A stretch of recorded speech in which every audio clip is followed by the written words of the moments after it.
নদিয়া জেলার রানাঘাট স্টেশনের খুব কাছেই আনুলিয়া গ্রাম। ঘুরতে ঘুরতে যদি কোনোদিন আনুলিয়া গ্রামে যান তবে শুনতে পাবেন নানা কাহিনী। সেই সব কাহিনী শুনতে শুনতে আপনার মন ছুটে যাবে কখনো সুদূর বৌদ্ধযুগে, কখনো বা মধ্যযুগের পাঠান আমলে, কখনো বা নাথ যোগীদের কাছে, কখনো বা ঘুরপাক খাবে লক্ষণ সেনের পাশে। একই গ্রাম নিয়ে এত লোককথা, লোক ইতিহাস প্রচলিত আছে, খুব কমই শোনা যায়। বড় প্রাচীন এই গ্রাম আনুলিয়া। রানাঘাটের মাইল দুয়েক দক্ষিণ পশ্চিমে চূর্ণী নদীর তীরে অবস্থিত এই প্রাচীন গ্রামটি। লোকে বলে এই গ্রামই সেই বৌদ্ধ যুগের অনল গ্রাম। এখানেই জন্মেছিল বৌদ্ধ শ্রমণ শান্তাচার্য। সে প্রায় 2000 বছর আগের কথা। অনল থেকে আনল, তারপরে লোকে মুখে বিবর্তিত হতে হতে নাকি আনুলিয়া। একদা নাকি এই গ্রাম ছিল খুবই সমৃদ্ধ, তবে এই গ্রামে কোনো বৌদ্ধ মূর্তি পাওয়া যায়নি এখনো পর্যন্ত। শোনা যায় বর্তমানে আনুলিয়া গ্রামে যে লৌকিক দেবতা পূজিত হয়ে আসছেন সেই গ্রাম দেবতা নাকি নাথপন্থীদের দ্বারা প্রতিষ্ঠিত।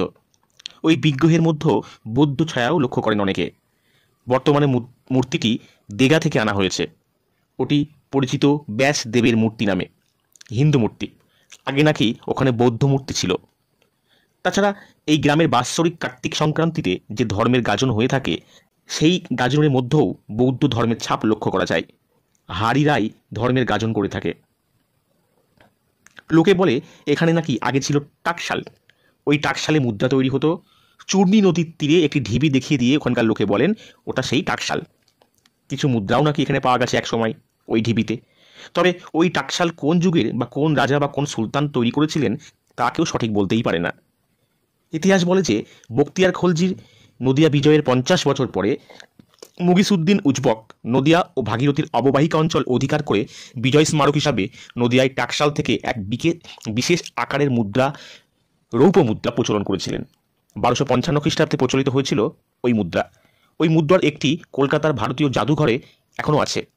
তাহলে কি উজবকের টাকশাল এই আনুলিয়াতেই ছিল, যার তত্ত্বাবধানে ছিলেন মহেন্দ্রনাথ সিংহ মহাশয়?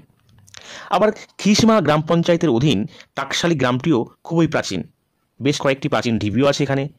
গ্রামটি আগে মুসলমান প্রধান ছিল। টাকশাল থেকে এই গ্রামের নাম টাকশালী হয়ে থাকতে পারে, তবে এখানে কোনো মুদ্রা বা প্রত্নতাত্ত্বিক দ্রব্য পাওয়া যায়নি।